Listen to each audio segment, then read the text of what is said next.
గురుగారు, మహాలక్ష్మి అమ్మవారిని కేవలం శుక్రవారం రోజునే పూజించాలా? నిత్య పూజా విధిలో భాగంగా మనం అమ్మవారిని ఎలా ఆరాధన చేయాలి? నమస్తేస్తు మహామాయే శ్రీపీఠేశ్వర పూజితే.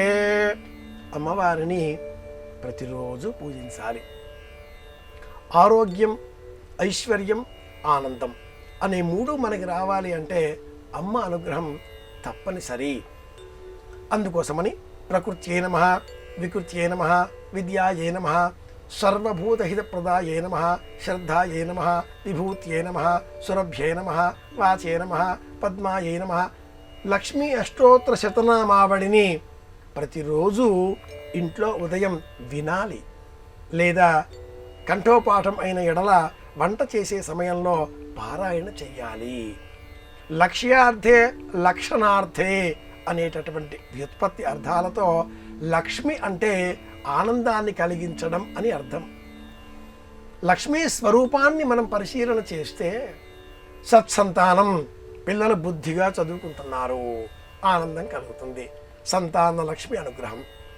ఇంట్లో సరుకులు అన్నీ ఉన్నాయి, బియ్యం, కందిపప్పు, ఉప్పు, చింతపండు, ధాన్య లక్ష్మి, ఆనందం కలుగుతుంది. ఏ పని చేసినా విజయవంతంగా పూర్తి చేయగలుగుతాం, విజయం మనదే, ధీమా, విజయలక్ష్మి. ఏ సందర్భంలోనైనా మనం ముందుకు అడుగు వేస్తాం, ధైర్యంగా ఎదుర్కొంటాం, శౌర్యలక్ష్మి. అంటే మనలో ఉండేటటువంటి సమస్త కాంక్షలన్నింటికీ కూడా లక్ష్మీ స్వరూపంగానే మార్చుకున్నప్పుడు ఒక్క శుక్రవారం నాడే పూజిస్తే ఎలా? ప్రతిరోజు పూజించాలి, ప్రతి క్షణం కూడా స్మరించాలి.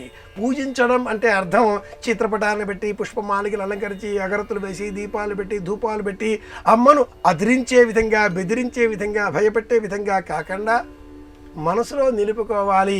ప్రతి మహిళలో కూడా మనం మహాలక్ష్మిని చూడగలిగితే అమ్మను నిరంతరం ప్రతిరోజు స్మరిస్తున్నట్లే, అమ్మ అనుగ్రహంతో అన్నింటినీ సాధించుకున్నట్లే అని మనకు పురాణ ప్రపంచం చెబుతుంది.